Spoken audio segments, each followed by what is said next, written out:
the QL extension is such an underrated piece of, first of all, this machinery and setup. You might find it a little difficult to find one that perfectly accommodates that. Shoot me a picture if you've got one that's kind of funky, and we can talk about a setup that will accommodate you. It's not a super common piece of equipment for most people to have in their home gyms, but I highly recommend you invest in one of these, because getting into a side hold, which is our QL hold, I'm basically preventing myself from falling over, and then getting into side bends plus returning back to neutral is, I cannot state this enough, so critical to lower back outcomes and midline stability outcomes that almost no one trains.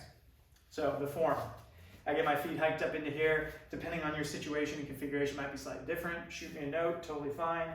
For the hold, I'm really just trying to imagine a straight line from in between my heels, coming up to my belly button, and then straight to my head. There's gonna be a number of tendencies here. People kind of roll off to the side. This is going to relieve that. I don't want to do that. Or they hang out up here just because it's going to be a little easier.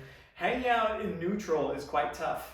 Hanging out here gets a little easier. People are trying to they get a little antsy. They want to find relief from that position. You're trying to maintain your board. When I get into my extensions, I like to think of this is my guide arm. So the goal is to get to the ground. If I don't get all the way there, that's totally fine, but it's something to kind of keep me engaged there. And this hand comes up and over the top. And the reason is I want to think primarily about how can I get length from here to here, as opposed to how can I clamp down on this side.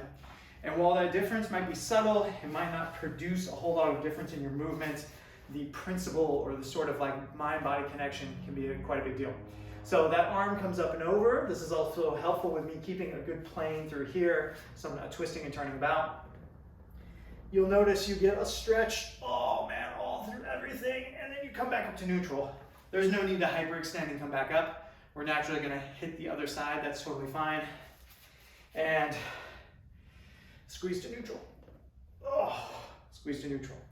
This, whenever I do this, gets me cripplingly sore. I know I mentioned earlier, this program isn't gonna get you that sore, but this gets me sore every time because honestly, I've undertrained this so much compared to everything else that my body just doesn't have a very good training age for the movement, and every time it's like a brand new experience.